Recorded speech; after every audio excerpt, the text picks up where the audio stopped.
activities. This is very, very critical. This is very, very critical.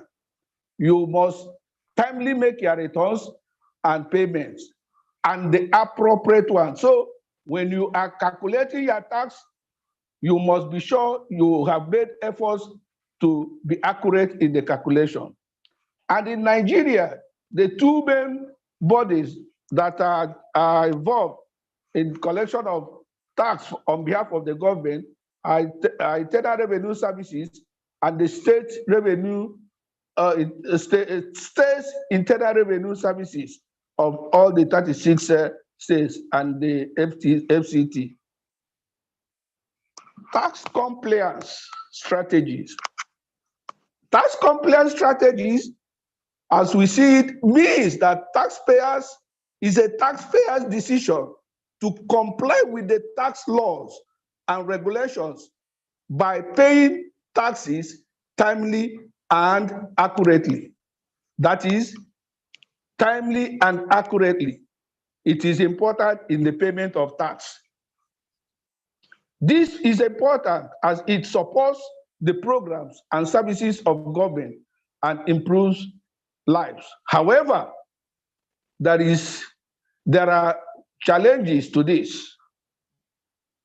For you to encourage tax compliance, you must make tax laws and rules clear, simple clear and as simple as possible. Hello, Mr. Patrick, sir. It will be difficult for compliance.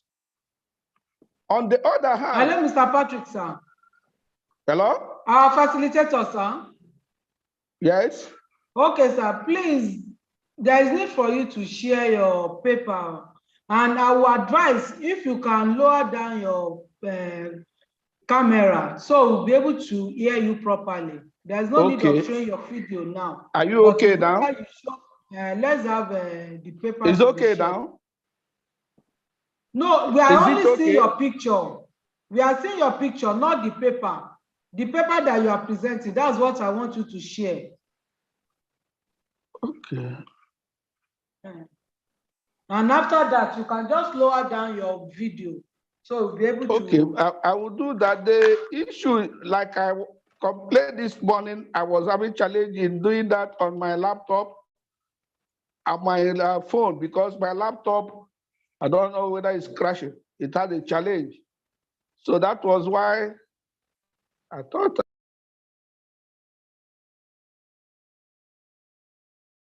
Okay, sir, please continue. We'll get something to do about that.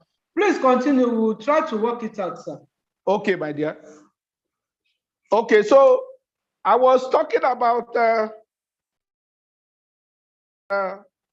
compliance, tax compliance strategies. And I said compliance means taxpayer's decision to comply with the tax laws and regulations by paying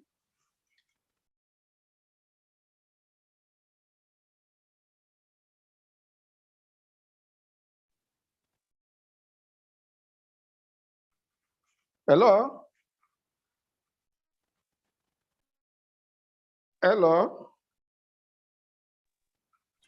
We can hear you, sir. Hello? Is it okay now? Please continue, sir. Okay.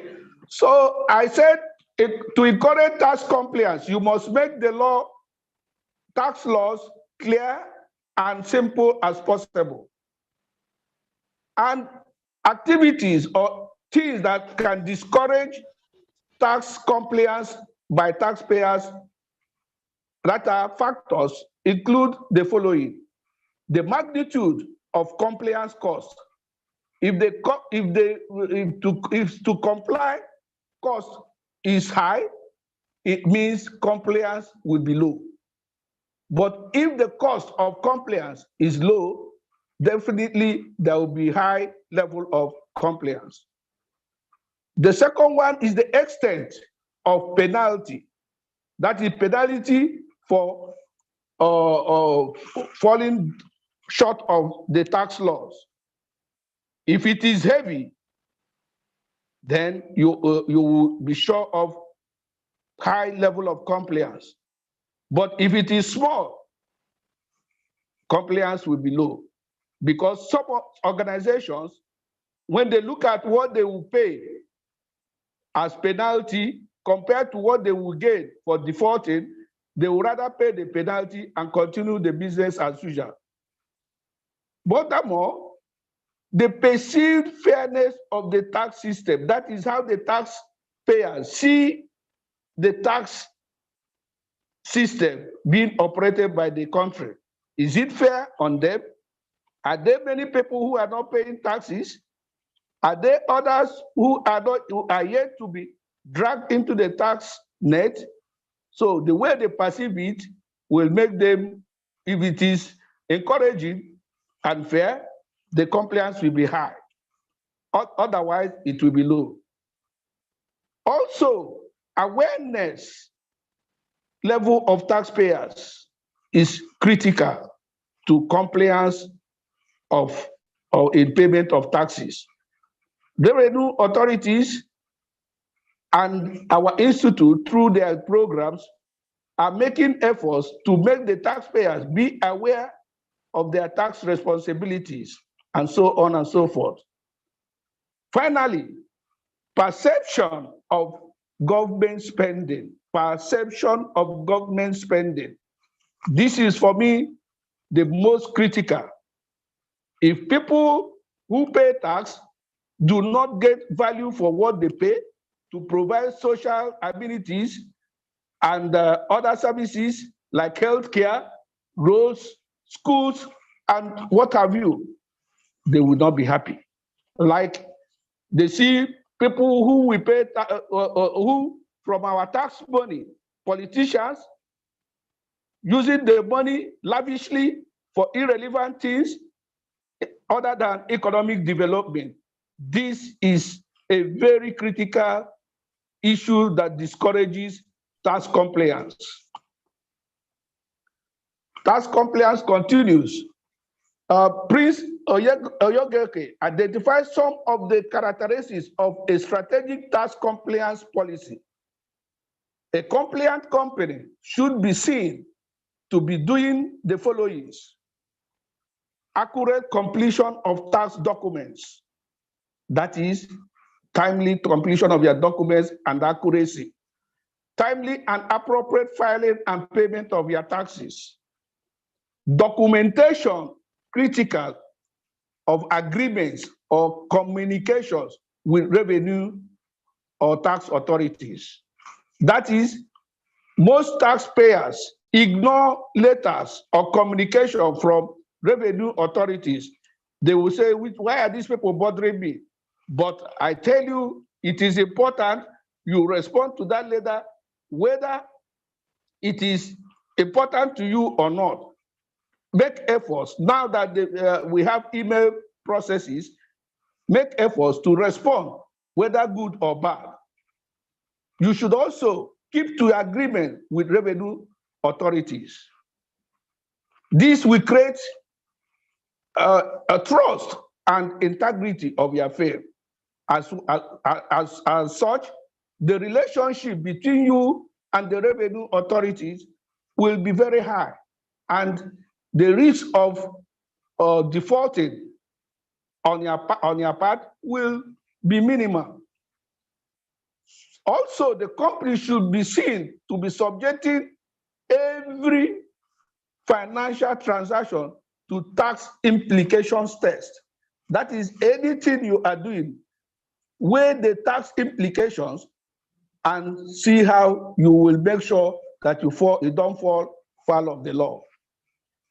Regular review of government pronouncements on tax and fiscal matters is equally important.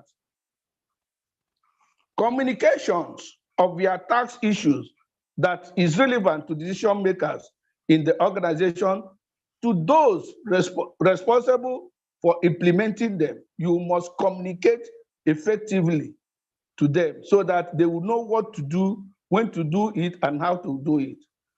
You also regular review of your tax operations by independent and competent professionals, not anybody. Competent is the key word there. the independent and competent professionals that are certified to do that, you can engage them to help you review your tax positions and operations. Tax control framework. The Organization for Economic Cooperation and Development defines tax control framework as the part of the system of internal control that assures the accuracy and completeness of tax returns and disclosures. That is, these are structures and supports tax risk management of a company. The tax framework are the structures that supports tax risk management and compliance of the company. Tax control framework is an important means to manage an organization's overall tax matters and hence enables her, the key word there, enables her to achieve its operational and financial tax goals. Implement its tax strategy in a manageable and controllable manner, and to communicate clearly about tax issues with all its external and internal stakeholders. There are elements that are critical for a sound control, tax control framework. These are organizational resources and the ability of the firm to ask and provide answers, useful answers to certain critical questions. As you know, organization of people are the cornerstone of any tax function, because tax function is not done by anybody but individuals. Hence, management should ensure they have the right management. That is, tax directors or managers should focus on giving the right work to the right people. Not, I know you are the friend of my friend or the brother of my sister, do that work. When ordinarily there are other people who can do that work better. So management must give to right people the right work for them to do. Skills, the right skill utilization. You also must allocate specific tax work to those staff that have the necessary tax technical background and skills to undertake the work. Like the first one is not who you know, is not who you like. Don't look at faces. Look at their competence. Look at their qualifications. Look at their experiences. And this will guide you who to give that work to. Also, there should be right incentive system. Tax personnel should have clear job descriptions, attainable opportunities for career progressions, and a development and training plan, as well as good remuneration. If your staff are sure that if they do their work well, based on their job description, they can attain the height they want in an organization, fine. And they have a plan for their training to equip them to do that work for the organization. This also does not depend, you will not be looking at people to give jobs. You are supposed or required to specify jobs for individuals, not especially as it relates to tax. There should be also right motivation system. Tax directors and managers should create a workplace environment that encourages creativity, career progression, and sense of rewarding efforts. When your officers or your staff that are working for you on tax matters realize that if they do well, they are going to be rewarded effectively. And you give them opportunity also to be creative in thinking, to be creative in discharging their assignment based on the responsibility you assign to them. All these elements are fundamental to the management of tax and minimization of tax risk. So the second element is the critical question that need to be asked. The board and management should ask and be able to provide sufficient answers to the questions below. Do our organization have the right tax competencies? You must provide answer to that. You must be sure you have the right competency in staff, in material and ICT resources. You should also ask yourself, do we have enough skilled tax personnel in our organization?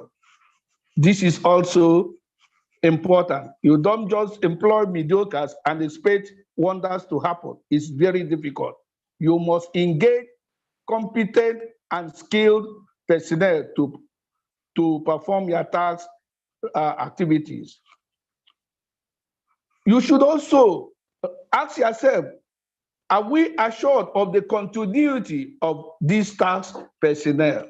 That is, like we said before, motivation, remuneration, and the career progression is important to retain a staff instead of having the turnover of your staff on tax matters every year. One person will come and later he will go, which is not good for the, it's not, hello? Which is not good for the for the organization. Okay, but you should also ask, do we have access to external expertise in a timely manner? That is, can we have competent external people to do this job at a very short time and short notice? You should also provide answer to that. Finally, you should ask yourself, or your company should ask themselves, or the management, do we have enough budget? Do we have enough budget? Do we have enough budget to reach our task goals, considering the tasks and responsibilities that you assign to the tax department?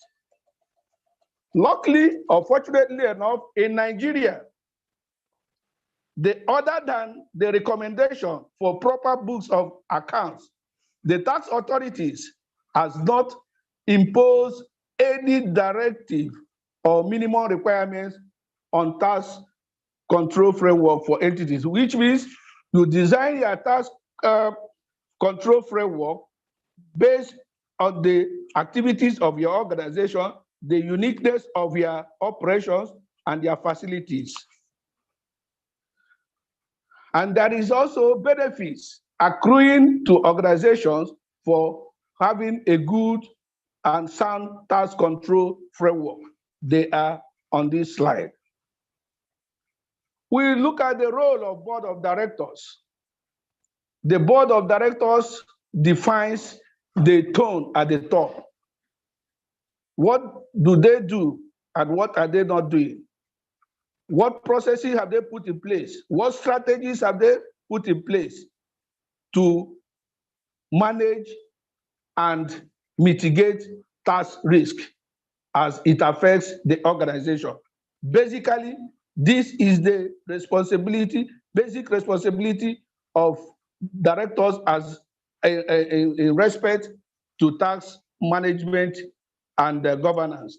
They should be able to put policies, procedures, internal control system, and others that can effectively manage their risk and reduce the impact on the organization. You'll recall that the board drives corporate governance in an organization.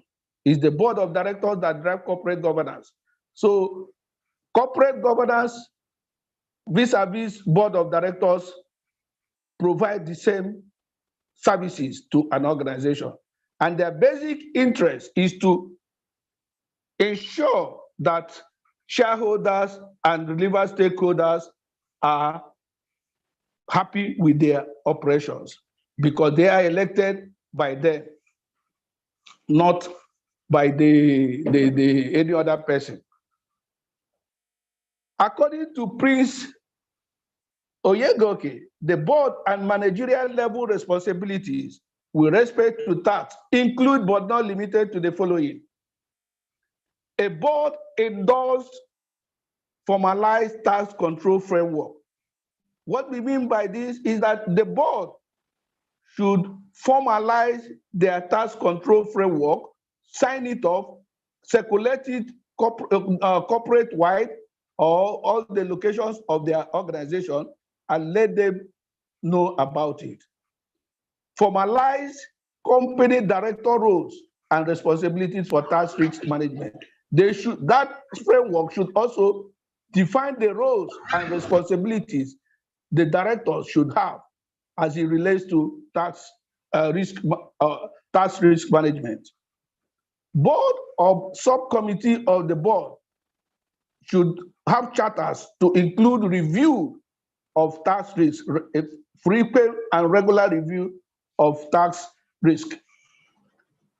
Regular summarized progress updates to the board or subcommittee on tax. That is the management or the managerial level should regularly summarize progress updates to the board subcommittee on tax.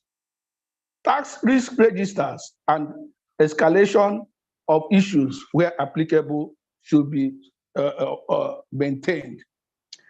Annual report that includes a statement that is from the board attesting that they have effective policies and processes in place to manage tax risks. Recall I said before, tax risks was not given the level of attention that it was supposed to in the past. But in recent times and today, it is happening. The board must include a statement in their annual report that they have put effective policies and processes in place to mitigate and manage tax risks. Also, a testing plan to determine, that is, even when you have put all these things in place, you must put a testing plan to determine the effectiveness of these tax control frameworks and reports from independent assurance providers on the effectiveness of their tax control framework. This is important, and it has to be done also in competent, independent assurance providers. They can do it for you at a fee.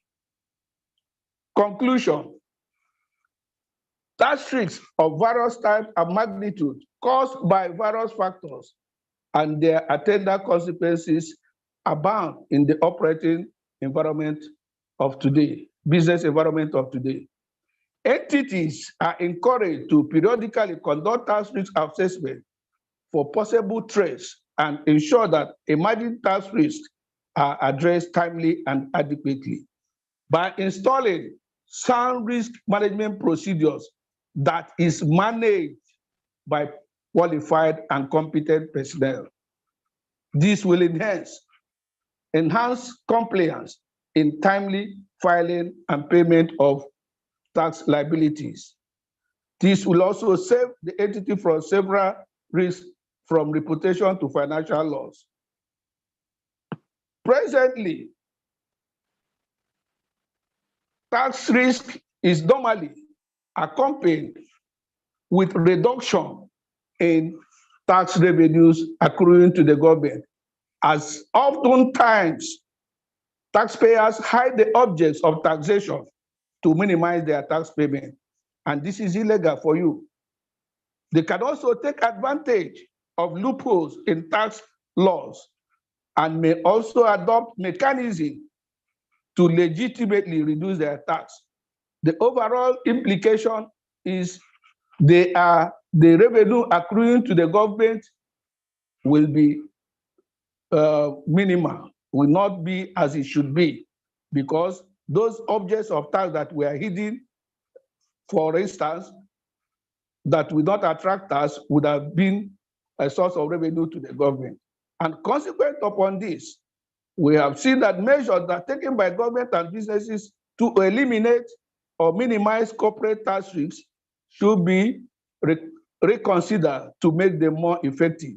And we see that if unambiguous and simple tax legislation that make interpretation simple and direct should be developed and implemented timely, as well as ensuring stability in tax lawmaking, they will reduce grants for tax risk and enhance government revenue. All taxable items should be properly identified and registered in the course of a thorough tax audit by tax authorities and made known to taxpayers. The level of tax burden on taxpayers should be curbed to prevent tax evasion and avoidance, which will definitely reduce tax revenue accruing to the government. Thank you, and God bless you all. Hello? That's the end of my paper. Hello? Thank you very much. Thank you very much, our paper presenter. Yeah, thank you, thank you. I think the participant, let us give our paper presenter a round of applause. He has done wonderfully well to the presentation, and you will all agree with me that you are not going to leave here the way you come. You will have enriched your knowledge abundantly. So before we proceed, let me tell you what the secretary is currently experiencing. They have challenge with network and they could not contact immediately. So let me continue to anchor this program until we are able to get them in. Thank you very much. No problem, sir. For a question and answer, Yes. Mr. Our paper presenter, Patrick Oyejuku, has done very well in this paper presentation, taking us from the introduction to the main content of corporate governance, and we have been able to see and receive what he has seen in practice and in the theoretical framework of activities and wealth of knowledge that he has acquired. Thank you very much. Now we open the floor for a question and answer so that we quickly run through that one and proceed. Okay. So the floor is now open for anybody who wants to ask questions. Maybe if you have questions, you can equally drop the question at that is to the chat box. Some people are raising hand already, so let me begin to recognize them. Okay.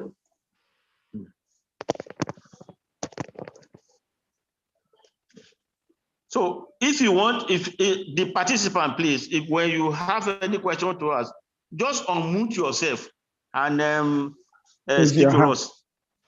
Yes. Question?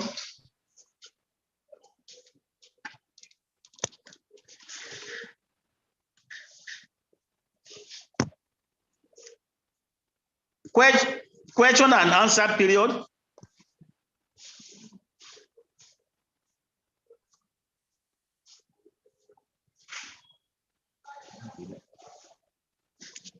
Hello. Hi. I'm talking to our people, our participants. Yes, I know. Hello, good morning. Good morning. Good morning, sir. Good morning. Yeah, my name is Babatunde Ajala, membership number 7764. I want to appreciate the paper presenter. My question is this: in the course of his presentation, he did say that it is now imperative that the statement of policy on tax control Management. or tax management is now embedded in audit report. I want some clearance on that, please. Thank you. Yeah, the audit report is not from the auditor. It's management report that is at, hello? Excuse me, sir. The Mr. Oyeju, do you I have want it. all the question? No, I Then take them you as now I take them as they as they ask. come. Yes, Ahead. it's better. Yes. So what I said there is that the management is required to provide that statement in their management report accompanying their financial statements. Yes, it's not the auditor that will say it, but the auditor will review such statements or such pronouncement to see actually whether these processes and measures were actually in place. That is all.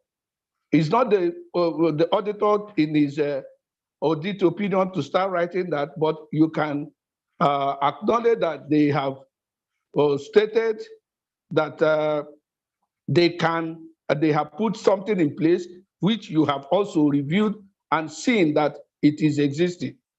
Is that okay? Yes, thank you very much. I appreciate that. Okay. Next. Next question.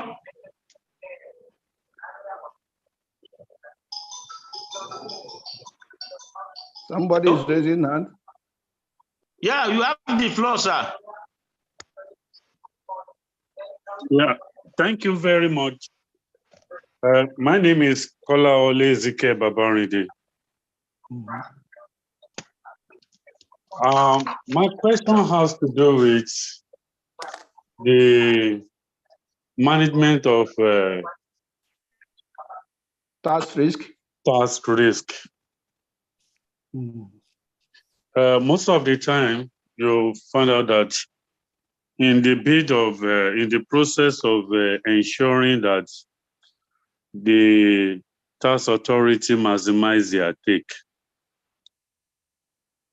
they don't want to listen to the challenges or the method that corporate organizations have adopted in ensuring that its tax risk are well managed. My question now is this: how do we balance these divergent objectives on the part of the tax authority as well as the corporate organizations in the area of risk management? Thank you very much. Thank you, sir, Mr. Kolawole. To be frank, this exists, but it is also avoidable if you follow the due process of the law. Pay your tax, file your tax when you're supposed to file it, pay it when you're supposed to pay it. You will go a long way to prove that you have done what you are supposed to do. We are talking about most times they come up with best of judgment assessment on corporations. That is wrong in most cases. The client, your client as a tax professional, you should be able to have evidence and facts to prove that you have done your best and what you have put into your financial statements and reports are within the law. That's why people go to court at times, take the tax authorities to court. And in most cases, they win them. They get them, they win them and even get compensated for the time wasted and the goodwill they are losing based on the court process. Is that okay? Hello? Hello? Hello? Hello? Hello? Recall I told you that the mitigating factors for tax risk centers on internal control system put in place by the management to mitigate tax. And once you do the right thing, you have no fear. That is what you should do. It is true that at times such things occur, but once you are on the path of the law, your internal control processes is not determined by the law. Do you get what I'm saying?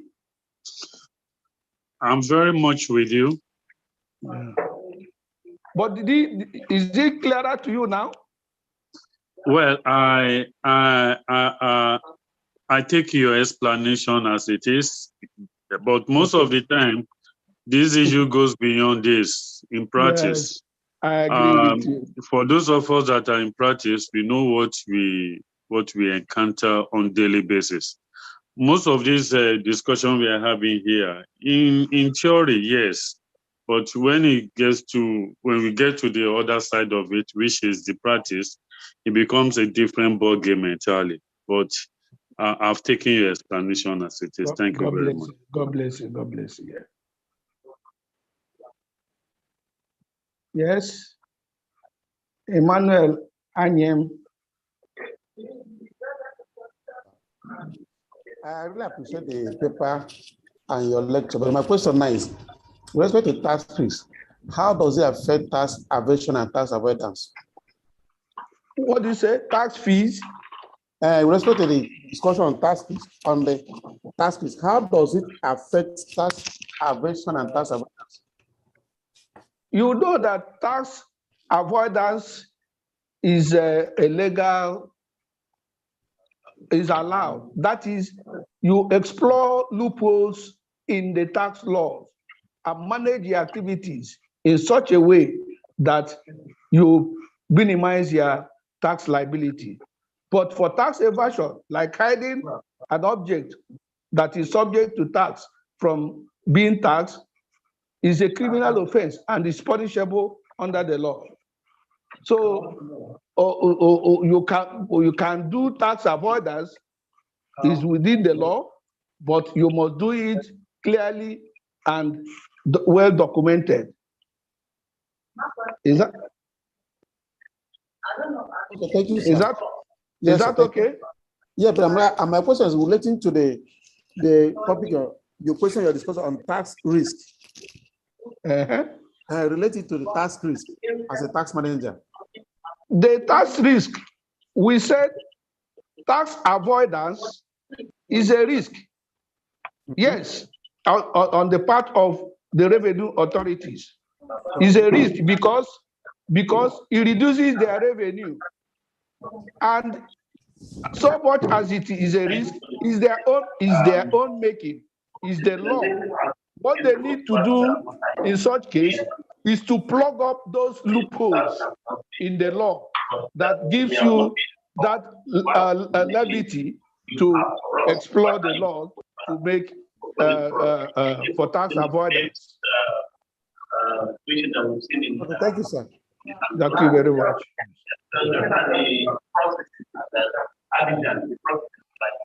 Hello?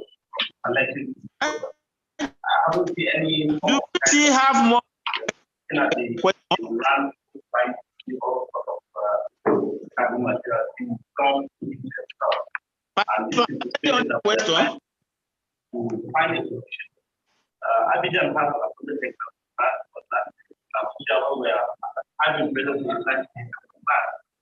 And going by the participants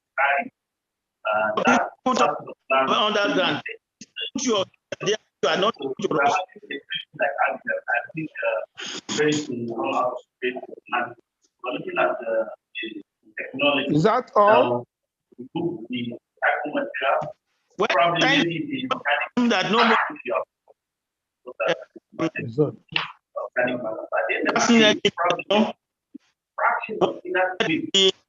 Thank you very much.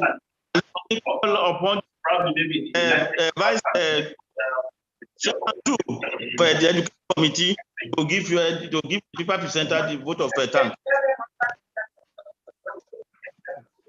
So first of all, thank you for the privilege of presenting to you. Yeah. I allow me to speak a little bit on behalf of Martin Group, and then both So Martin is the largest collector in Africa, and he's the largest waste collector operator in Portugal. Is here with us. Portugal, what of this country can you put us not only waste power, but so that we can use recycling of so the amount of waste that goes to landfill is significantly low. Now, the way we started, we started January 4 years ago. My people is around. So I'm not hearing him well. Oh. Yes, that is. Is that vote of thanks? Yes. Okay. Okay. So, just to give you an example. No, somebody talking about that one is not for us. So let me quickly round up this so that we can move to the chapter. Thank you very much, Patrick. Onyewuchi. Yes. For the lecture you have given to us. We separate and share. We enjoy your presentation and come back again for this your practical, especially those of you that have done the job very well. Years, 32 years. More involved, so most likely the waste profile. Thank you very much, sir. Invest on a whole, so everything. The economy Thank you, sir. now to place to take that position. Okay, in the global. Thank you, and God bless you. I don't know whether it is question that you want to Mr. Abubakar. I don't know whether you will allow to recognize Mr. Abubakar. Yes. Thank you very much, sir. Thank you. It's not a question for the paper presenter. I appreciate him for his paper presentation. I just think the organizer should encourage those that are muting their mic to mute so that we can stop hearing this background noise. It's not from me. It's I know from it's not from you, sir. It's not from. I know it's not from you, sir. Other participants, please. Right It's now, not from the presenter. But it's not from the presenter. I know too. It's from other participants. That they should mute their devices so that we can enjoy ourselves. Somebody is giving lecture somewhere, and where he's here, person. So let me continue very much. Thank you. On behalf of the of Council of Nigeria and the education committee, whether he has said, and all the entire members of the committee myself, sincerely, and your position. Thank you, sir. God bless you, sir. Thank you, and God bless you. Thank you, and God bless you. Bye. It's our intention to bring you can, okay. We are done with your paper. We want to quickly move to the next paper to continue with this today. The next paper is Dr. Tony. The secretary, I do not know whether I will be able to link up with them now, so that they can give us a real out of the citation of Dr. Tony. He's a council member and very. Hello, sir. Is there no way to minimize? Hello, can't we mute everyone? This is so disturbing. At the same time now.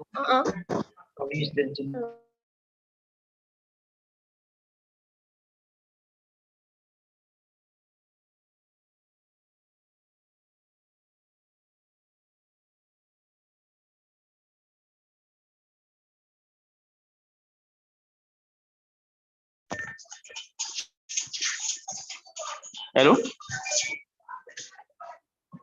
Hello, sir. We can hear you. We can hear you, Mr. Bidakun. We can hear you. Okay. What I'm saying, okay, I think they have muted themselves now. So, the second paper, which is voluntary tax compliance, what I'm saying is the secretariat, which lost contact with the secretariat. That is why I step in to anchor this program. So Dr. Yemi is very much harangued to deliver his paper. To deliver his paper. His citation is not there with me. But just as I continue, Dr. Yemi is a council and tax practitioner, a chartered accountant, and is equally, as he is a council member of the Chartered Institute of Taxation of Nigeria, is a council member of the Institute of Chartered Accountant of Nigeria. So he is an erudite paper presenter, grounded and in practice.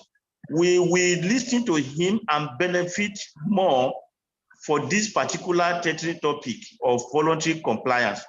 Because that is the main challenge of the tax management, tax administration in the entire country, in fact, all over the world. But it is more worse in a country like that of Nigeria, where so many larger proportion of the population, they are in the informal sector. Some don't have record, some have, some don't declare income, and so on and so forth.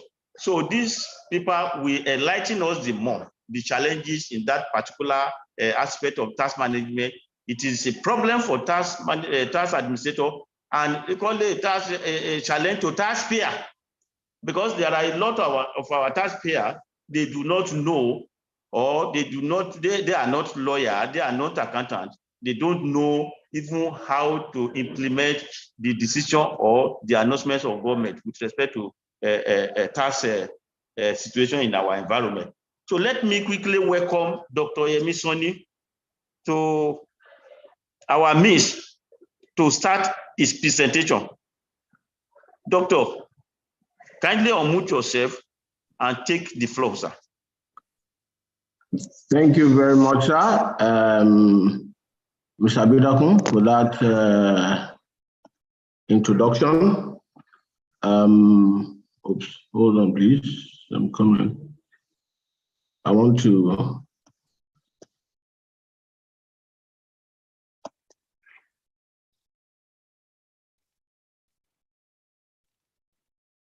Okay. All right. Can we see? Can we see my screen now?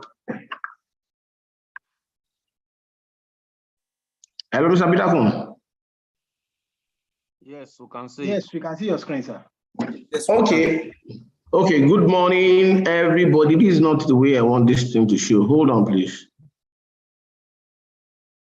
Just give me a few minutes, please.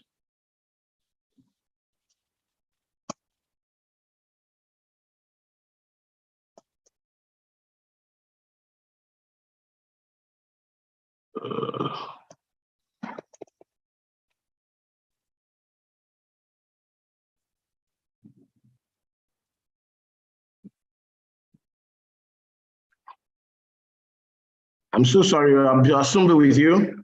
We're going to move at a very jet space very soon. I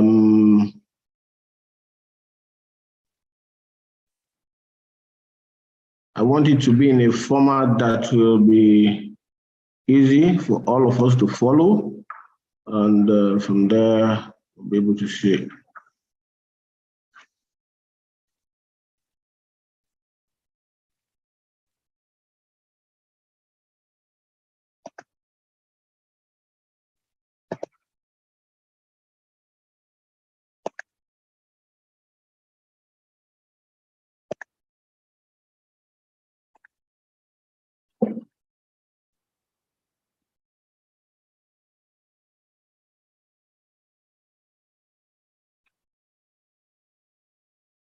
Okay, fine. We can all see it now, right? Mr. Abeokuta, please let me know so that we can move. We can see, sir. Okay, thank you. Good morning, everybody, all the participants. I could see my senior council member, Mr. Kola Babanere, attending this session as well, because I had him asking questions, and all the other people, all the participants that are here.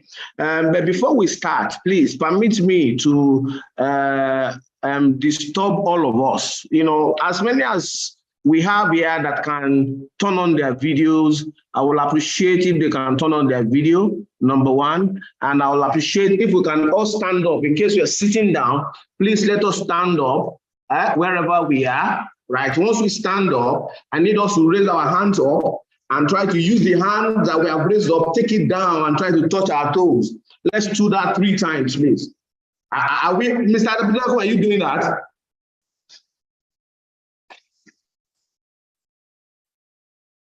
Hello, Mr. Abeokuta. Or the secretariat, please, I need to know that I'm being heard. You are where everybody is hearing you. Everybody is hearing you, sir. Okay. Yes. So I hope we have carried out that exercise 3 times. Yes, right? So now the essence of that is just for us to unwind. I know that a number of us have been sitting down since morning, listening to the first paper that was well presented. Here we are going to be listening to voluntary tax compliance and taxpayer charter. First of all, please permit me to try to tell all of us to, first of all, remove, I know a number of us belong to different political parties. Some are APC, some are PDP, some are obedient. And from each of those angles, this paper can be argued at from that angle. So whatever cap or political thing we're wearing, please let us first of all drop that, number one. Then number two, a lot of us have challenged the government in terms of, what has the government done? Please let us drop that as well. So that I want us to be to this paper. I want us to have, you know, just like when God created the heart, he put Adam in the Garden of Eden. Now, when he did that, when he put Adam and Eve in the Garden of Eden, there was a particular lifestyle that was expected, that was being practiced there. That was like an ideal life. You wake up, you eat, you sleep, you know. So this paper is like an ideal situation of things. Is that what is happening in Nigeria? Is that what is happening in other parts of the world right now? The answer is a no, right? This paper is bringing our mind to what should be. Now, we might now talk briefly on what is, and now talk about how we'll get to what should be, that, which is the paper that we are presenting today. We start by, then also, please, I would like us to have decorum on this meeting. Let us adhere strictly to the rules of having a virtual meeting. Please ensure that your phones are muted because it distracts the paper presenter when there's a noise from the background, right? It distorts the flow. So please, can we all mute our microphone right now? So you can leave your videos on, but let us all mute our microphone. So here on this paper, this is the table of contents. We'll be looking at the introduction. Then we'll be talking about voluntary tax compliance itself, what it is, what are the benefits of voluntary tax compliance, what is a taxpayer charter, what is the importance of taxpayer charter on compliance. We'll be looking at the rights of a taxpayer. Then the level of tax compliance across Africa, we're going to examine that. Then we're going to look at why tax compliance is low in Nigeria. We'll be looking at recent development to enhance voluntary compliance, and we know the reason. Then we'll now go academic a bit to see what studies some people have done on taxpayers. It's called the behavioral study of taxpayers. Then we're now going to be looking at the mechanisms to enhance voluntary tax compliance in Nigeria and the effects of tax compliance. So we're going to get started on this. On introduction, we know that every revenue authority, especially let's come home in Nigeria, the ultimate target, right, of any revenue authority is to be able to collect taxes and dues that are payable as enshrined in the tax legislation, within that particular jurisdiction. And why is this so? Because they need to generate revenue for the government to be able to use to embark on infrastructural development for that particular state, country, or that particular tax jurisdiction. Now, the readiness of a taxpayer to abide by the directive and the regulations of the tax authority, right, is what makes the tax compliance possible. Because in the strive resolve to collect taxes from taxpayers, there are certain regulations which are enshrined by law, procedures which probably must have come through circular from the tax authority that the taxpayer must adhere and abide with. Now the taxpayer abiding to all these is what is called compliance, which is the willingness of the taxpayer to cooperate with the state and its institution in general, and their willingness to pay the taxes due, right? So that is that on that. Now, we're now going to be looking at, hold on, please. Yeah, so what is tax compliance majorly? Is what I've explained before. Mr. Bidakun, please, how many minutes do I have? How many hours do I have for this paper? Hello, Mr. Bidakun. Okay. So tax compliance on its own is the degree to which taxpayers comply with the provision of tax laws and administration. I've mentioned that earlier in my earlier statement. Now, it indicates the combination of the readiness of taxpayers to comply with the tax laws, declare their correct income, claim the correct deductions, reliefs, and rebates, and pay all taxes on time. Now, for a taxpayer, right, there are provisions in the laws that gives them reliefs. There are provisions in the law that gives them rebates. There are provisions in the law that specify the time where certain returns must be filed. Like the provision in the law that somebody is talking at the background.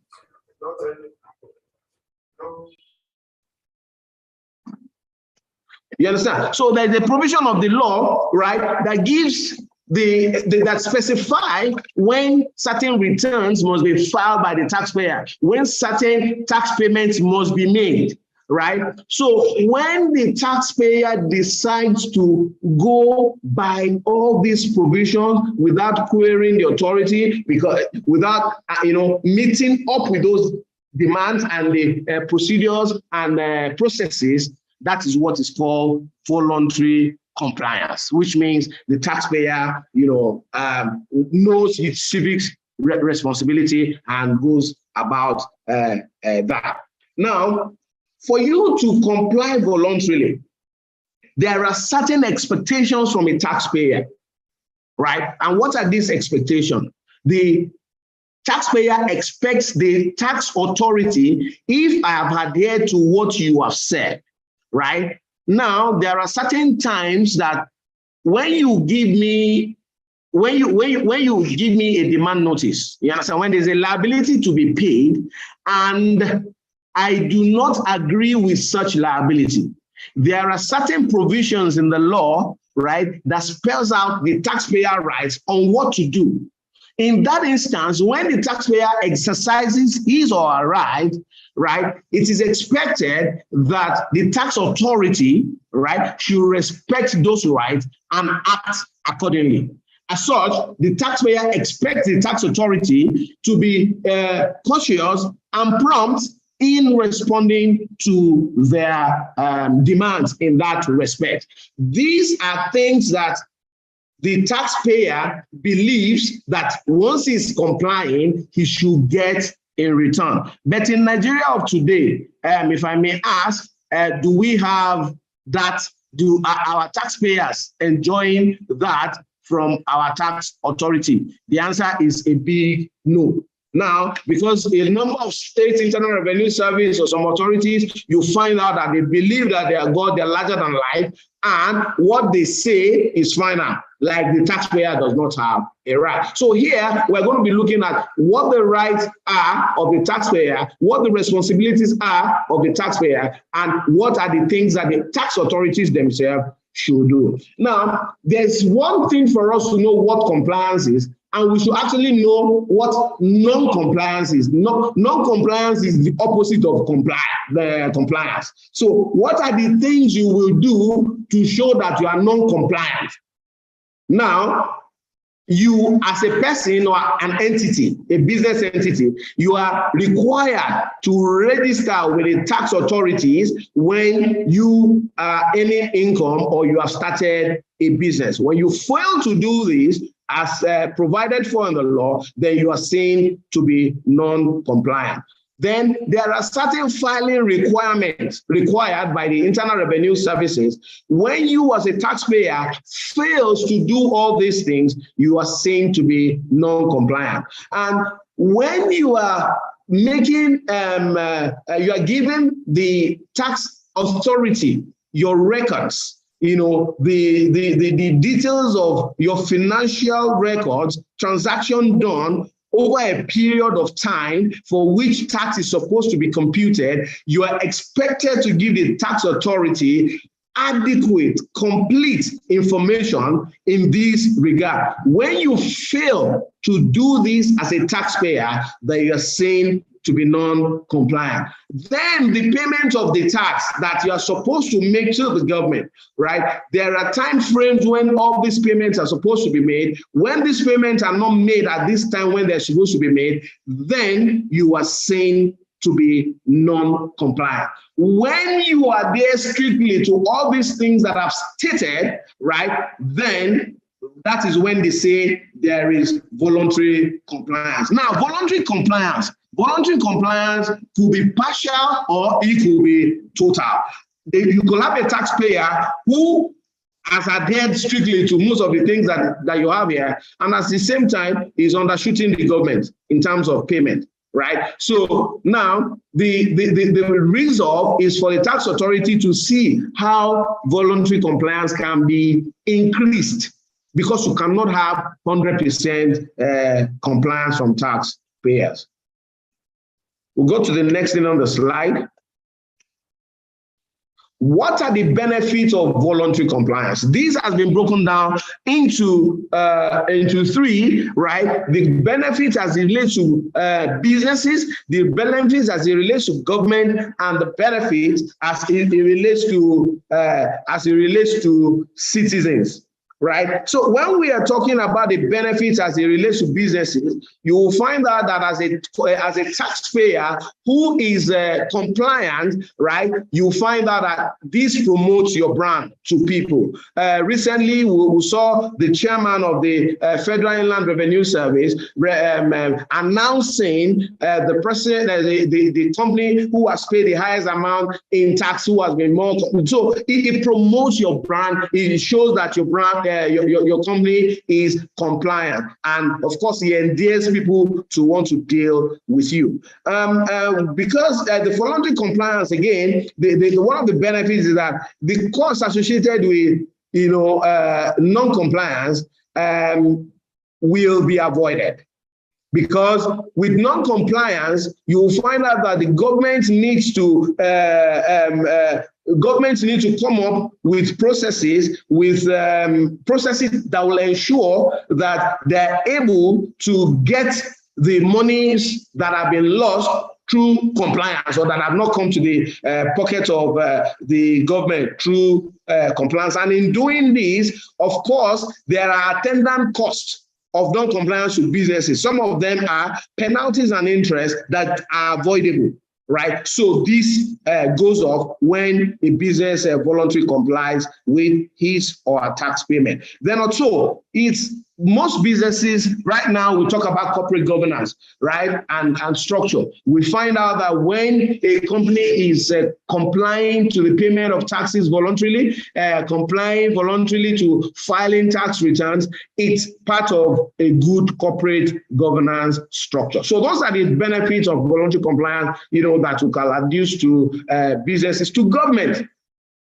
Government is the largest, to an extent, in quote, beneficiary of voluntary compliance, because it takes a whole lot of headache away from government. Two, it gives them the ability to have resources to be able to provide infrastructure for the citizen. And once this is done, because voluntary compliance enhances the revenue accruable to the pockets of the government, then this spirals economic growth and development for such a country or for such a state. And knowing fully well that I said government uses the funds from taxes collected to embark on infrastructural development. You find out that in doing so, it does not mean that the areas or the states where largest revenue is collected is the one that gets the largest infrastructure from infrastructure build up from the government. No, because you have some places that cannot even contribute well to the pockets of government, and they need infrastructure more. So it's a form of wealth redistribution, right? And to improve the living standards of some people that are judged poor, going by the definition of the United Nations. Then it serves as a gauge for measuring the level of growth and the health of economic units and economic activities in a particular place. Also for the citizen, taxpayers, when you comply, of course, you are free from additional tax and penalties, fines, prosecution, and imprisonment that could come from non-compliance. It saves that embarrassment. And when you are complying and you're making the right amount of tax, paying the right amount of taxes, you are filing your returns to the government, it gives the citizen the moral obligation, the moral and legal right to demand from government what they are using the money that they have contributed to do. Right at that point in time, you can face the government because you are complying with the provisions of the law. Then the government too should comply with their own responsibility to its citizens as well. Then it promotes civic responsibility, patriotism by citizens, and social responsibilities by corporate citizens. Now, what is a taxpayer charter? Right? A taxpayer charter, what's a charter, really? It's that thing that explains or that spells out plainly in black and white the rights that a taxpayer has, right? And also the obligations that the taxpayers are supposed to fulfill. Now, the purpose of the taxpayer charter is to foster a relationship of mutual trust, respect, and responsibility between the taxpayer and government. What this means is that the charter defines clearly the roles that the taxpayer is supposed to perform, right? When to perform them, how to perform them, you understand? So, and on that note, right? So it shows what the government should do in return, right, to the taxpayer fulfilling all those obligations. And some of these, we are going to be looking at them shortly. We're going to be looking at them shortly. Then what is the importance of taxpayer charter on compliance? One, to foster taxpayers' response for the correctness of tax filing. Taxpayer may obtain a ruling and enables taxpayer to provide timely and complete information to the tax administration and also to keep sufficient records. It increases the confidence of taxpayers. Now, what are the rights of a taxpayer? right? What are the rights? So this right, we're going to be looking at them and we're going to be defining what these rights are so that we are all aware of your rights, right, as a taxpayer to the government. Number one is right to be informed, assisted, and heard, right? The tax authorities, right, are required to make the tax process simple and seamless, and to be able to do advocacy in sensitizing the taxpayers on their tax obligations, the various taxes that they're supposed to pay, the time they're supposed to pay, and to help them to be able to come up with this, to be able to adhere strictly to this, and when they have issues, right, for them to be heard by the tax authority. Then the right of appeal. Of course, we know that some of the things that we have right now in some state internal revenue service, for some of us that are in practice, they're not just okay, right? You find out where the revenue authority believes that they are larger than life and that everything, all the buck stops on their table, right? So the buck does not stop on their table because the taxpayer has a right to appeal any demand notice that is given to him or her, right? And there are provisions in the law, and the tax authority must review. The tax authority must review. Must review the claims of the taxpayer, and the objection that is raised by the taxpayer, of course, should be looked into, and they should be called in for a reconciliation where they agree on what the right amount to be paid is, and then the taxpayers will now be faced with the obligation again to ensure that payment is made. The right to pay no more than the correct amount of tax. I'm sure a lot of us have been bedeviled with a lot of tax authorities bringing in very bogus and unrealistic demand notes to either us as individuals or to corporate organizations that we work for or that we consult for, right? So the taxpayer has a right to pay what is just due and what is spelled out by the law, and not for the tax authority to come with bogus claims for the tax payer to come and pay. Then right to certainty, right? The taxes to be paid by the taxpayer, of course, the amount should be certain. There should not be any ambiguity in what the amount to be paid should be. And as such, the taxpayer has a right to that. So the authority must do everything to be able to explain in clear terms and unambiguous terms the taxes to be paid and why those taxes must be paid. The right to confidentiality and secrecy. Now, by virtue of the tax authority having dealings with the taxpayers, they will be privy to some confidential information of the taxpayer. And this confidential information are supposed to be used by the tax authority for them to raise an assessment on the taxpayer. Now, this confidential information should not get outside the borders of the tax authority, because sometimes we see that this happens. Right, and this can cause embarrassment to the taxpayer. So the taxpayer has a right to confidentiality and secrecy of information.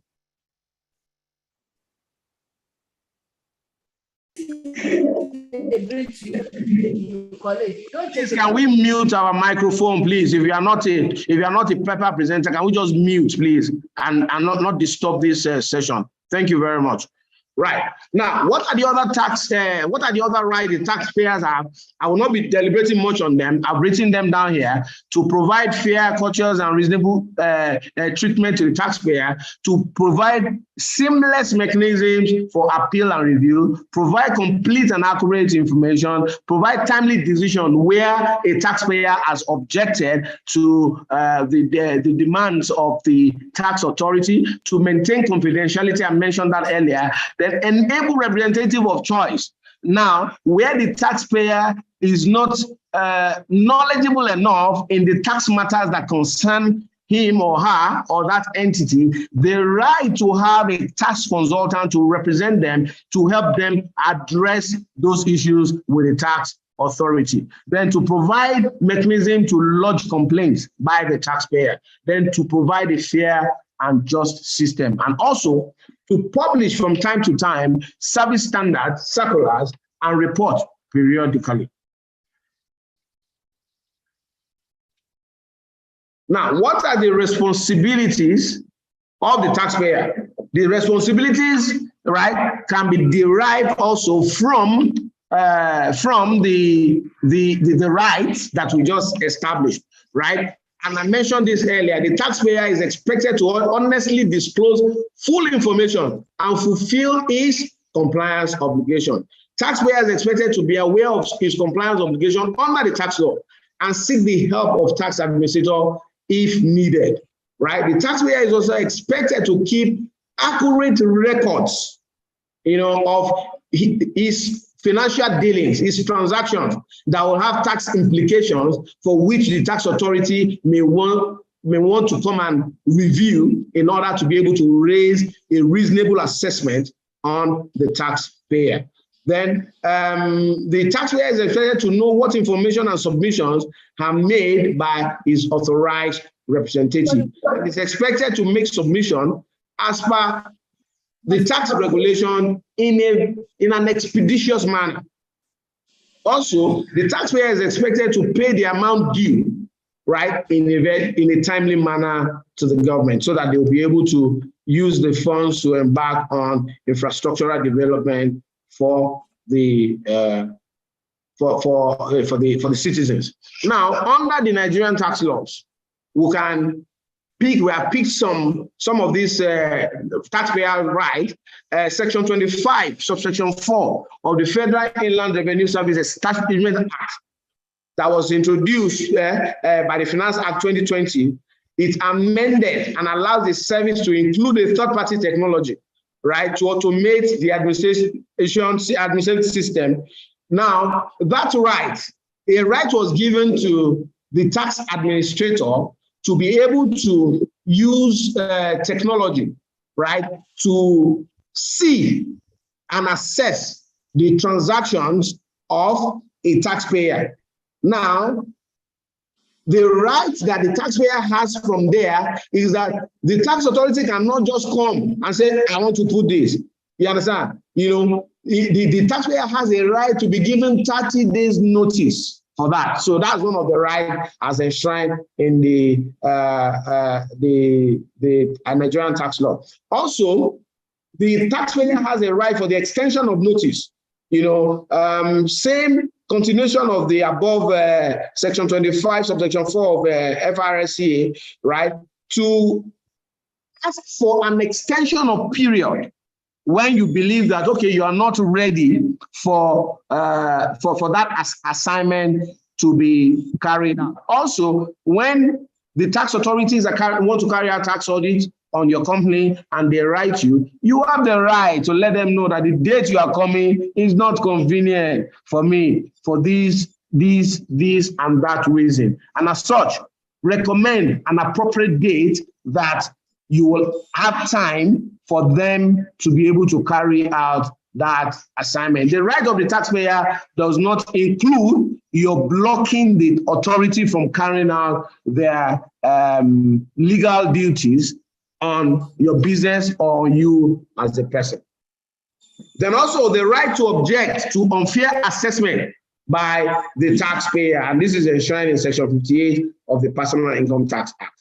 Then, in terms of confidentiality, which we mentioned earlier on, section 50 of the FIRSCA requires all staff of FIRS to keep taxpayers' information secret and confidential. right? So this is a right to the taxpayer as well. Now, we want to look at the compliance level, tax compliance level of our people in Africa and beyond. Now, I want to see why compliance level is low. Now, this short statistics shows something to us. In 2019, it was stated that in Nigeria,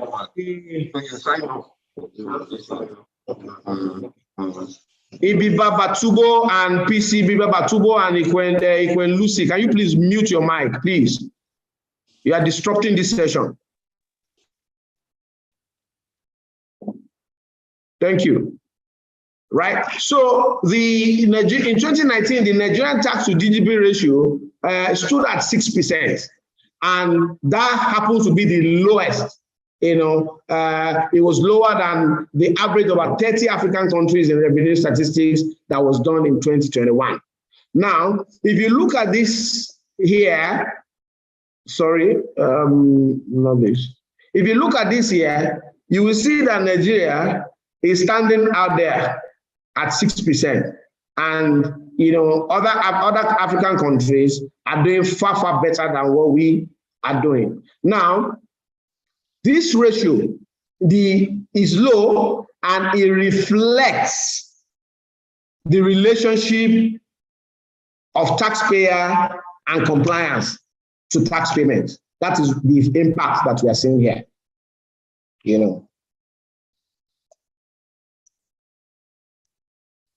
Okay, the FRS chairman, that's Mr. Mohammed Nami, or Alaji Nami, said that only 41 million people pay taxes in Nigeria out of over 200 million. Now, that translates to about 20%, right, of people as it relates to personal income tax.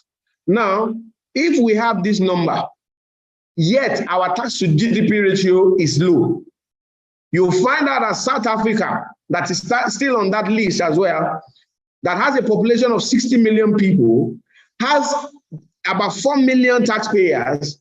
Yet, if I could go back, South Africa here is doing, hold on a second.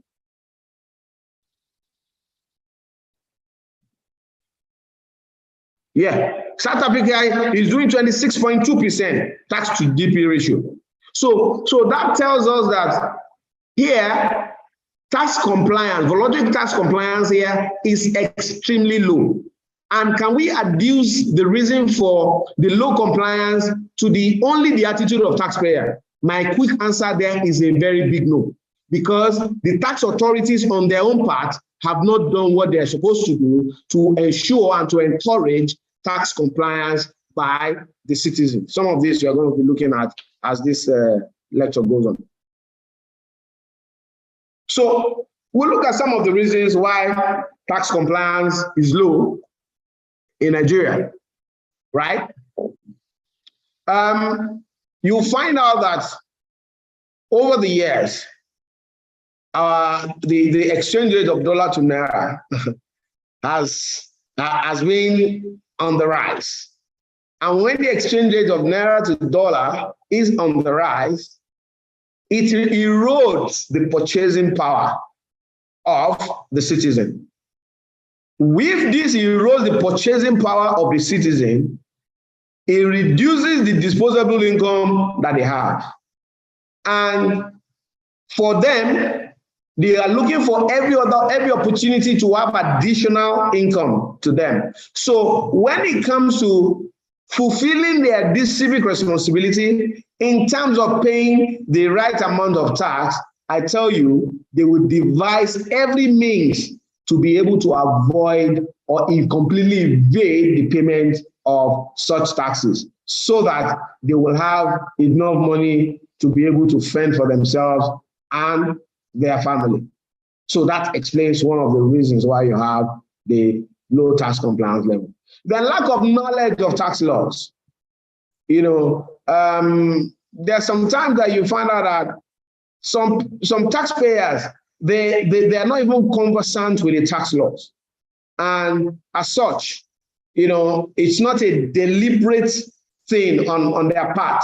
So here we'll have to saddle the revenue authority to do a lot more sensitization.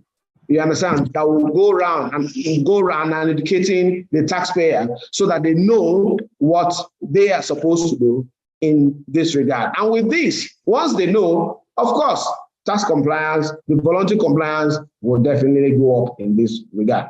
Then the complexity of the tax laws.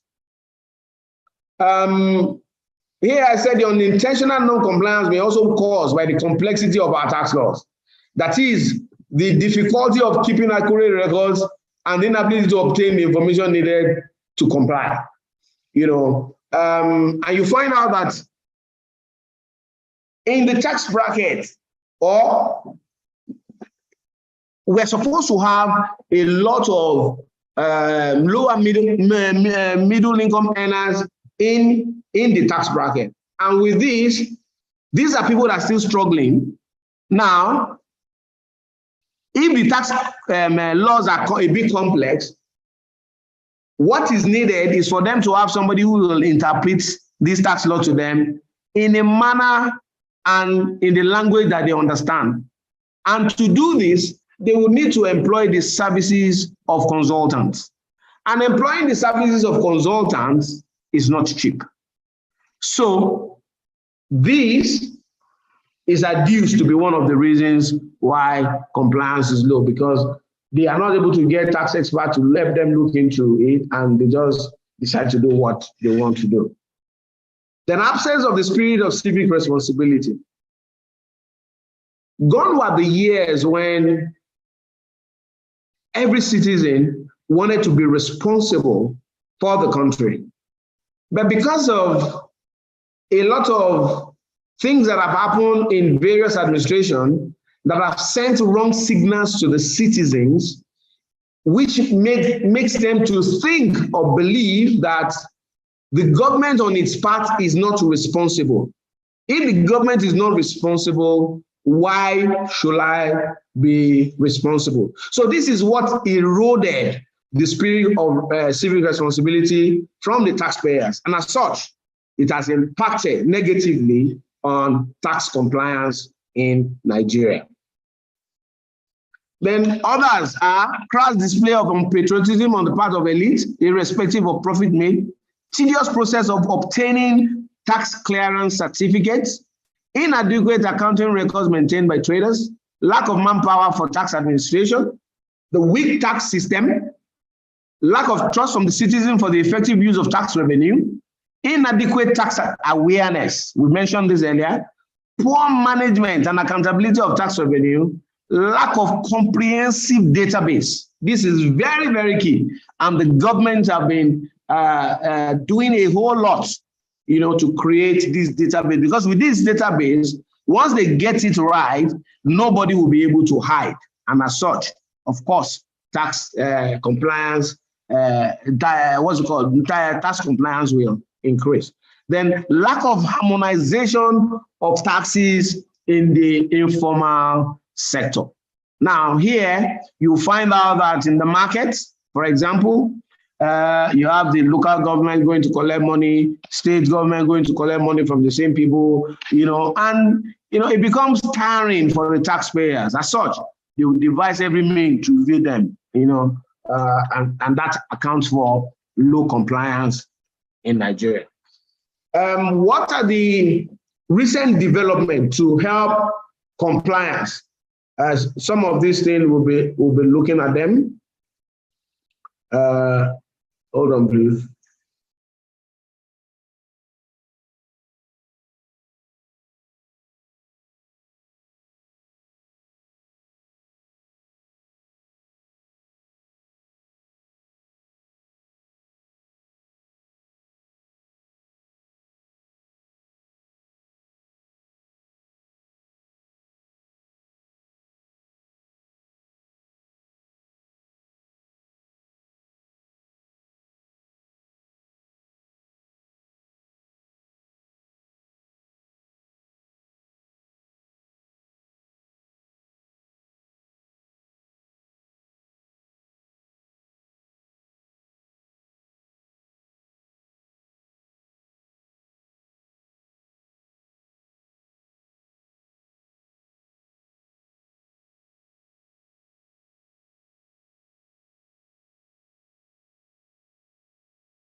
Okay. Hello, sorry, I didn't know that I was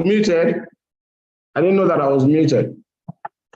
Now, so I talked about the assessment system, the self-assessment system, wherein the government allows the individual to, the taxpayer rather, to file its returns by itself, declaring accurately the income that has been generated over a period of time, claim the appropriate reliefs, and create the appropriate reliefs, and at the same time pay the right amount of tax that is due, right? So, but the question is that right now, is that working well? Right now, the answer is a big no. It's not working well. Are there things that the administrator can do to improve this? Yes, there are. Maybe some of this we'll be able to talk as this thing goes on. Now, some of the things that they have done to ease things, we're going to be discussing them. You know, you find out that before, when you are dealing with the tax authorities, your evidence that you have dealt with them is a hard copy of document that was stamped by the tax authority. If it is not stamped by the tax authority, it is not assumed, it is not deemed that they have received that document from you, and it will not be admissible in court. But there have been some improvements to that now by Section 68 and 69 of CETA, you know, they have which have been revised by the Finance Act of 2020, wherein these are actions taken to guarantee that the tax system is strong enough to encourage voluntary compliance. Because with this, it means that I can send emails for whatever thing I want to do, which makes it easier for me to deal with a tax authority. Also, the Finance Act modifies Section 50 of the Federal Land Revenue Service Establishment Act, right? Talking about the integrity of information collected from taxpayers by Revenue Authority, wherein they are meant to keep everything, information of the taxpayer, strictly confidential. Now, also, in order to encourage tax compliance, voluntary compliance, government has introduced like 2 schemes: the voluntary offshore asset regularization scheme and voluntary asset and income declaration schemes. All these things were efforts for the government to ensure voluntary compliance of taxpayers, because it reduces the burden of trying to enforce and chase revenue as a result of non-compliance by the taxpayers.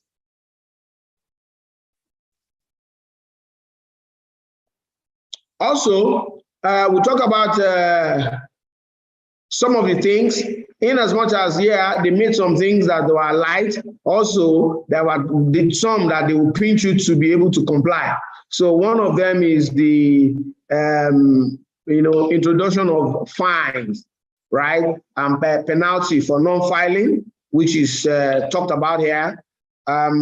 Also, they introduced, for some of us that handle transfer pricing engagement for our clients, you'll find out that the new regulation on transfer pricing, right, that was introduced by the government, they brought in very high penalty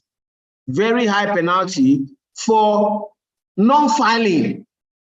So with this, when you look at the penalty that is that you are going to pay as a result of non-complying with what the provision of the law and the authority, right, you will have no choice than to comply. This is like the stick and carrot thing. Then also the fact that non-compliance breeds what's it called? It breeds the authority carrying out tax audit and investigation. This takes time of the taxpayer. It takes resources of the taxpayer, and it costs them a lot of money, because the time spent could have been used to focus on the business. So some of these are the reasons, where you see people trying to comply. Then the right to deploy proprietary third-party technology, we've dealt with that earlier on. Then also, we look at the behavioral study of taxpayers. Now, I am going to, let me see if I can enlarge this. these studies was carried out, and when it was carried out, now what they came up with is that voluntary tax compliance behavior of taxpayer, right, is defined by certain things, and some of these are the tax rate, the perception of fairness of by the taxpayer, then the tax morale of the taxpayer, tax compliance simplicity, then the perception about the government. All these things are factors that directly affect the voluntary tax compliance by taxpayers. Those are the things that we talked about here. Fairness and taxpayer, that in terms of the relationship between the fairness and taxpayer compliance, typical conclusion of recent work are that the taxpayer will be more willing to comply with their tax obligation if the system is perceived to be fair and legitimate. Taxpayers are less likely to be compliant with a tax system that they consider unjust, unfair, and thus illegitimate. So you see, this is one of the results of the study. Then they talk about effective use of the revenue, right? They said different types of government services which are financed by tax revenue affect an individual's willingness to comply.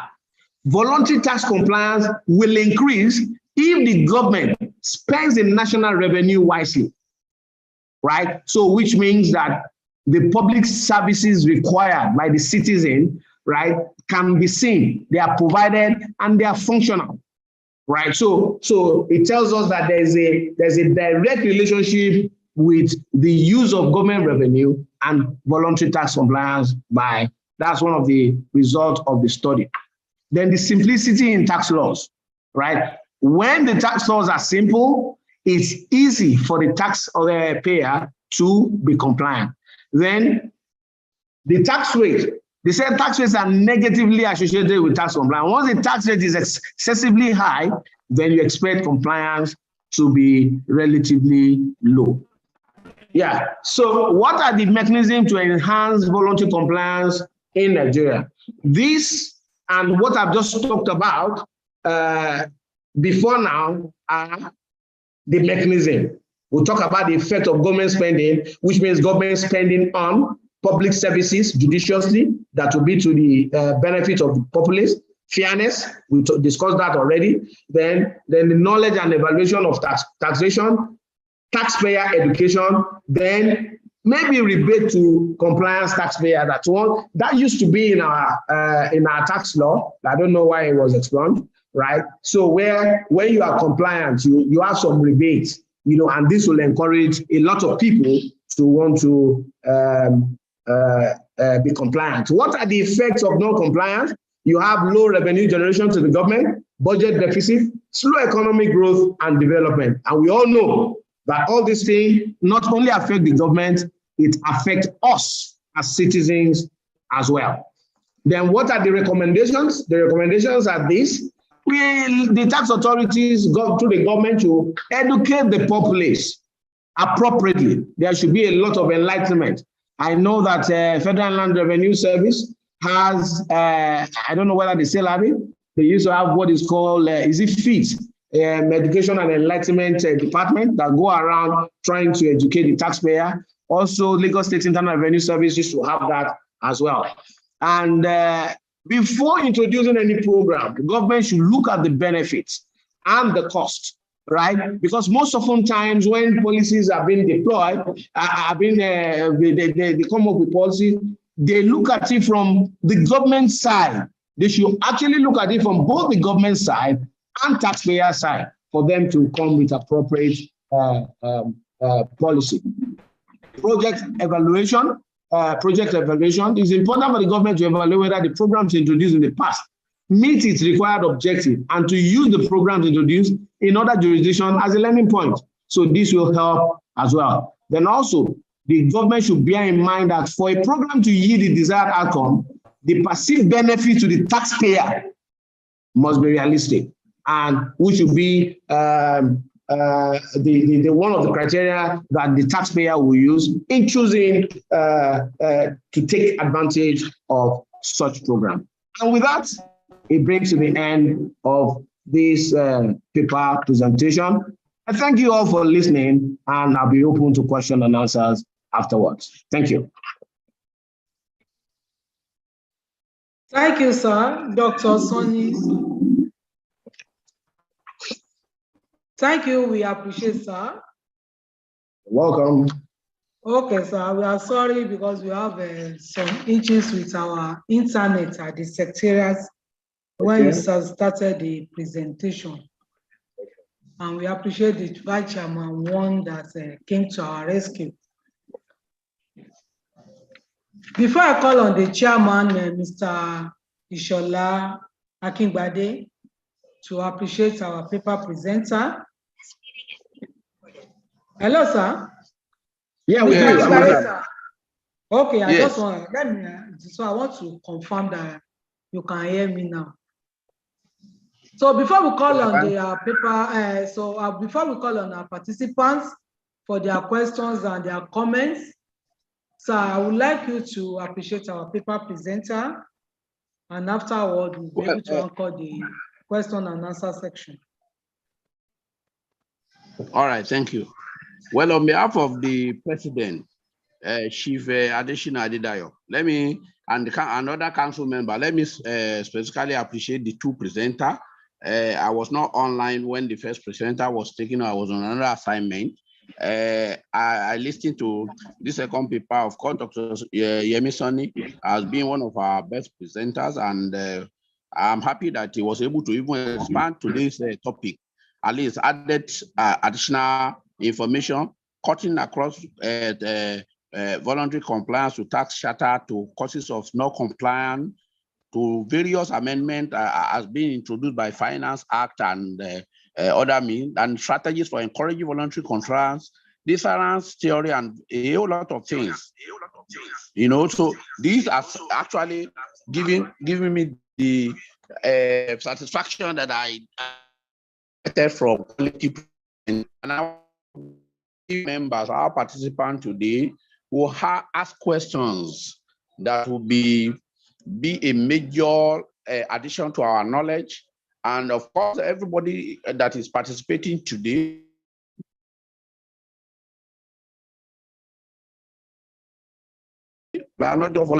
the right that we have as taxpayer. And again, it is very important that this right, more often than not, you should know that it is being ensured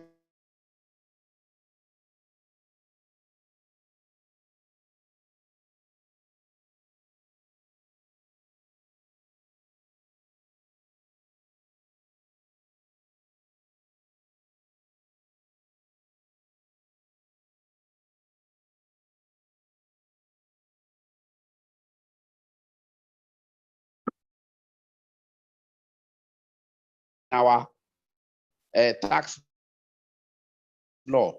Nowadays,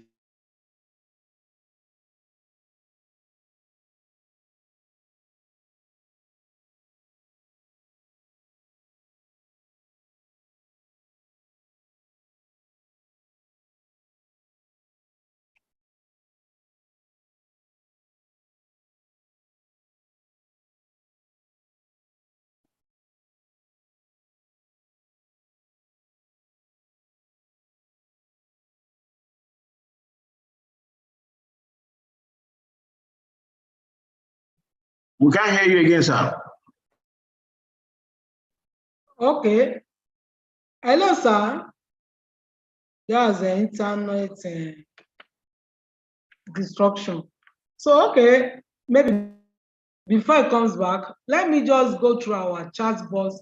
Most of the comments we have there is about to appreciate our paper presenter, appreciating him for the very brilliant presentation and a good presentation. Some of our participants, please be rest assured, because they are asking about the papers. Be rest assured that you get the paper before the close of work today, before 5 o'clock. You get all the two papers presented But from the chat box, Dr. Sonny, there is a question from Adeleke Oluwakemi. She's asking that, please, where is it in the Act or FRS on requesting for bank statements in the first year of submitting the accounts? That where is the requesting that FRS requesting for bank statements in the first year of submitting the accounts? Okay, thank you. Thank you for that question. What you need to understand is that the Act does not need to specify specifically a document, you understand, like just the bank statement in this question.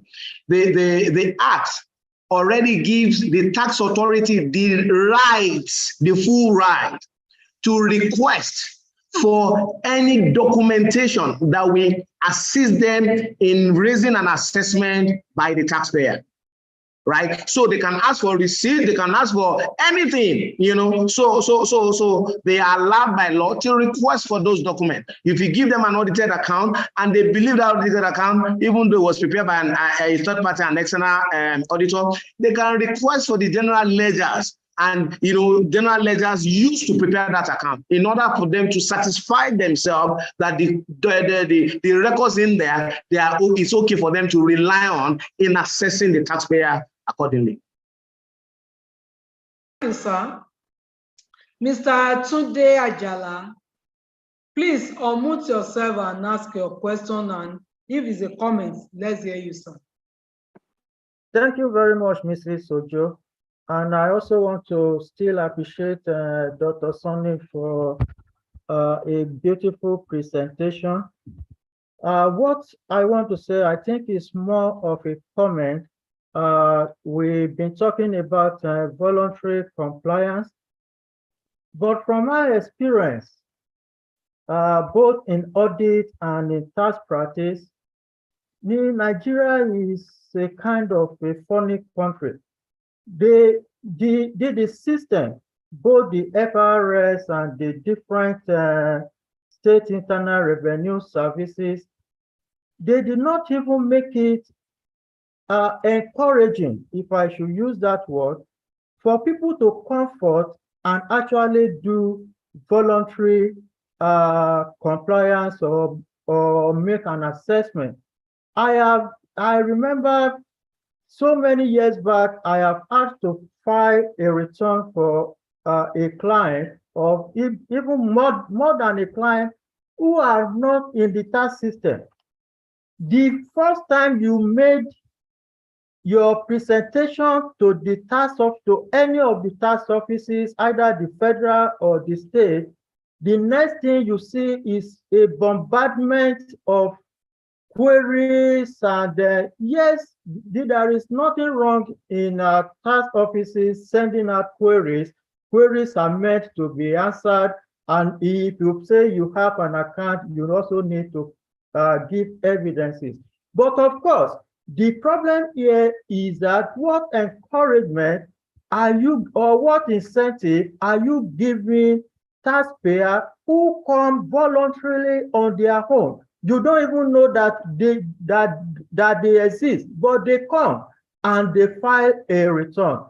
Why do the tax officials, I don't want to use the offices now, it is the official, our corrupt nation. We just want to make sure that for every taxpayer that comes to our desk, it is how we are going to make maximum benefit out of them.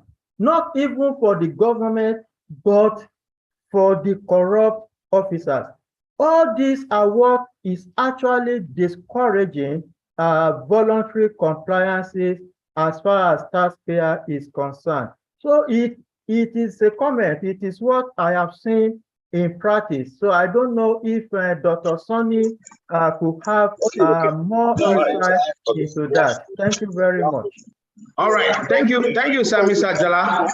I'm going to add to what you just said. What you said in practice is a statement of fact.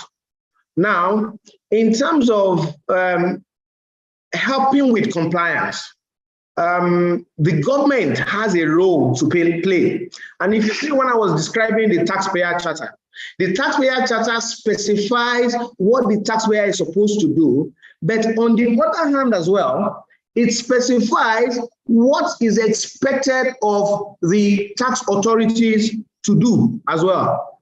The question between you and I today is, are the tax authorities doing what they are supposed to do to help and ensure tax compliance by taxpayers? The answer is no. And the reason is not far-fetched. Now, the tax authorities, yes, they are revenue generating agencies, but they have set targets for themselves.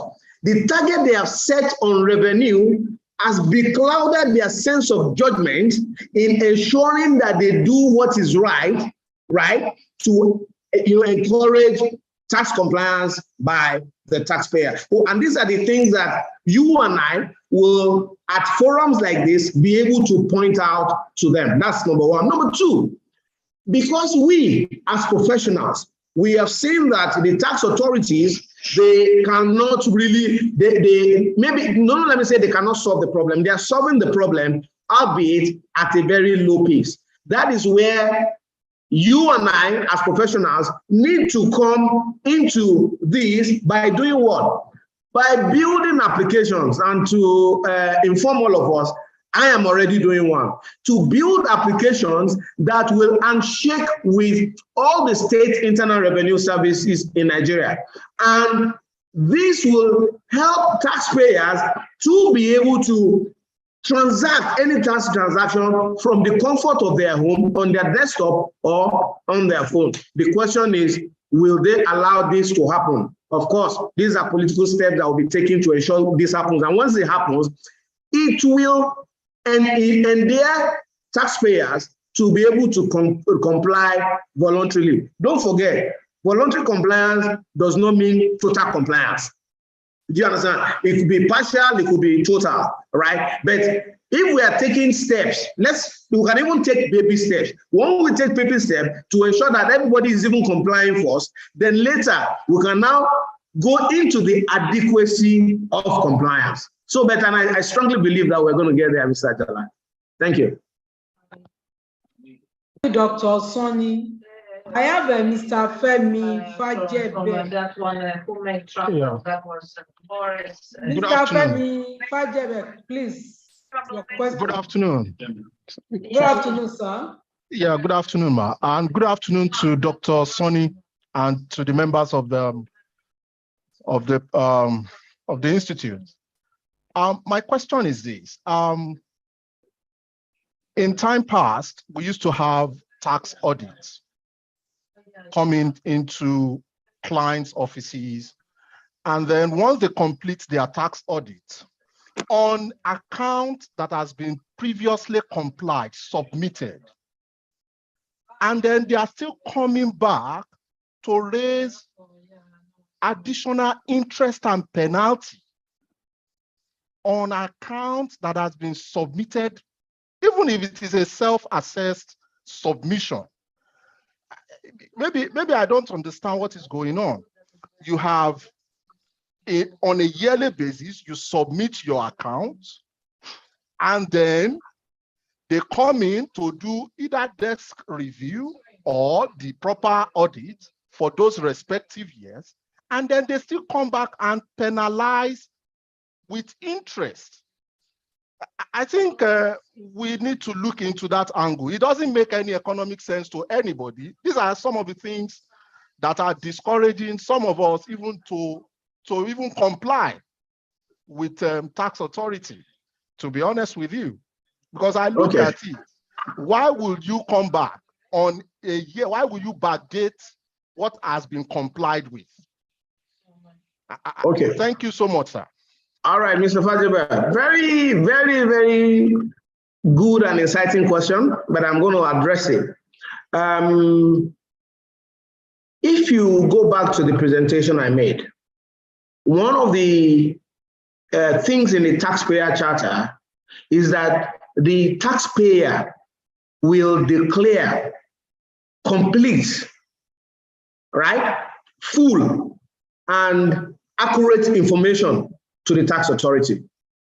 As such, when you are filing your self-assessment, it is deemed that you are providing the tax authority with adequate information that form the basis on which you arrive at the tax liability which you pay to the government. Now, the government now decides to say, you know what, thank you for voluntarily complying by doing a self-assessment. However, I want to review your submissions. And in reviewing your submissions will entail the tax authority asking for requisite and relevant documentary evidence, right? And documents that are related to the year of transaction on which you have self-assessed yourself. In doing this, what is the tax authority doing? The tax authority is trying to, using the documentation you have prepared, you have given to them, using the information they have at their disposal about your company, generates the total tax amount that you should have paid during the period, compare it with the amount that you yourself have declared that was the right thing. In giving you an additional liability assessment, don't forget, there is a need for you to agree with your authority that their submissions, right, that led to the increment of the additional tax are justified. If that is done and it is justified, it means that you did not give the tax authority adequate, complete, and accurate information. On the basis of that, they are charging you to penalty and interest, not on what you have remitted and you have self-assessed yourself on, but on the amount they deem that you under-declared to them. And that is what normally happens, you know, in terms of self-assessment. Now, on the other hand, I would have just thought a situation where you tell me that you've done a self-assessment, they've carried out an audit, and the audit is closed. They will now come again, they say they want to do investigation, right? On what basis are you doing investigation when you have done an audit? The law is clear that for you to do investigation, there are certain things that must be met. There must have been fraud that has been established. You must have established there was a willful default. And at this point, the burden of proof of that fraud is not on the taxpayer, it is on the tax authority. But because the tax authority believe they are larger than life, they believe that once they just give you letter for investigation, then that investigation must hold, without establishing things that ignite investigation to be carried out. So on that note, if that was your argument, of course I align with you on that and I agree with you on that. And these are areas where we need to advise them so that they can look at their processes. And I believe that now they listen, unlike before. Now they listen. It might take time to adjust whatever it is, but they listen, and in-house they try to make necessary adjustments and necessary corrections. Thank you, Abba. Thank you, Dr. Sonny. Please, I want to ask if you have any other person that have any comments or questions before I call on the chairman to wrap the training. Sir, the chairman, sir. Yes. Thank you, Mrs. Ojo. Thank you, everyone. Let me appreciate once again all the two presenters, and let me again assure you that we'll continue to disturb you to acquire more knowledge through your presentation as we move forward as an institute. And to our other members, we still have about 8 MPTP for this year, and I encourage members to please participate. You remember that very recently, FRS issued a circular making it compulsory for every tax return to be signed off on by a member of the Institute of Taxation. And the implication of this is that more responsibility is placed upon the shoulder of every member of the institute. We need to train ourselves and to retrain ourselves, because we can't just put our signature on anything that we don't have adequate knowledge about going forward. And I encourage members to again extend this information to all other members for you to file your return. And I'm aware that other state internal revenue. Thank you, Mr. Shagun. Hello, sir. Mr. Shagun. Hello. Do we have any other comment coming in? Hello, Mrs. Ojo. Hello. Anyway, like I was saying, I want to encourage all members to participate in subsequent MPTP as we round up the year. This presentation today will be sent to all participants within the next 24 hours. And on this note, I want to appreciate you and wish every one of us a beautiful day ahead. Thank you. God bless you all. Thank you, sir. Yeah. Just checking. I hope we're going to get the soft copies of these presentations. Yes, the secretariat has them. They will share them. It will be sent to you within 24 hours. Thank you very much, sir. All right, sir. Thank you. Dr. Sonny, thank you. Thank you very much, Mr. Chairman. Thank you very much, sir. I appreciate it. Thank you. Yes, sir. Okay. Thank you, sir. Yes. Hello, sir. The chairman, sir. Yes. Yeah, it seems okay. you are off the net. No, sir. We are having another webinar for our students. Sorry, sir. You know, we are doing what. Okay. All right. Okay. So. Thank you. I appreciate that, sir. So on this note, I think we can round up our own, and like I have wished all of my members, all the participants well for today. Thank you, sir. Thank you, sir. Please, Mr. Ojo, please send all our MPTP that is left for the year. Send it to all our members, especially all our members that participate to this, so that they can keep they can diarize it and see whether they still can participate in one or two things before the year runs out. Thank you. Okay, sir. Okay, sir. And before we close, I would like to appreciate our team here too at the secretariat, the education team, Mrs. Abu, Mrs. Ayeni, the ICT team, Nance Adegbenga, and Madam Ann, and other staff in that department, and most especially the Deputy Registrar in charge of Technical and Professional Services, Mrs. Afalake Osho. We appreciate you all. All our participants should note that all the papers presented will be made available to them, maximum 24 hours, and they'll be able to have a guide on how to view their certificates and as well as their credit hour.